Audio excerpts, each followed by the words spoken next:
To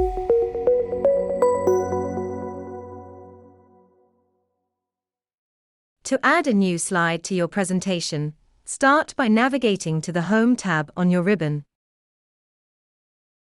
Commands related to inserting new slides and changing an existing slide's layout can be accessed under the Slides function group. Unsurprisingly, if you want to add a new slide to your presentation, you'll use the New Slide function. How you choose to use this function is important. There are two ways to insert a new slide into your presentation. The first way is to click on the icon on the top part of the New Slide Functions button. When you do this, PowerPoint creates a new slide that has the exact same layout as the slide that is currently active. The second way is to click on the downwards facing arrow, which is directly below the new slide icon. By doing this, you can insert a slide with a layout that is completely different from the currently active slide's layout. When you click on the New Slide Functions downwards facing arrow, a selection of slide thumbnails pops up.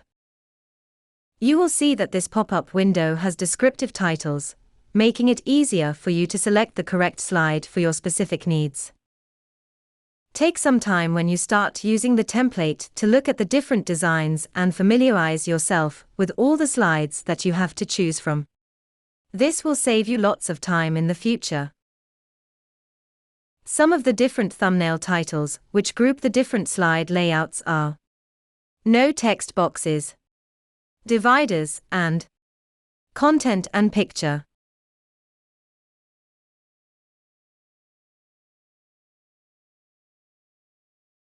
Suppose that you are working on an important slide in your presentation. You start by clicking on the downwards facing arrow, right next to the New Slide function.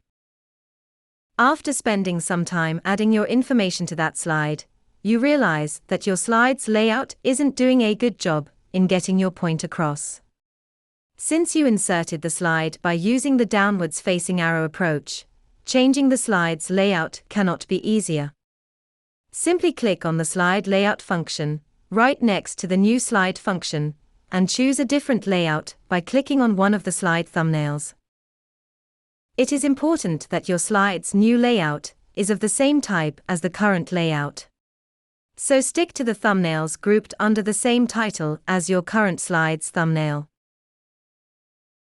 From this point, you can select any of the slides that you see in this window, and like a stroke of magic, your layout will change to the selected layout. Remember the rules.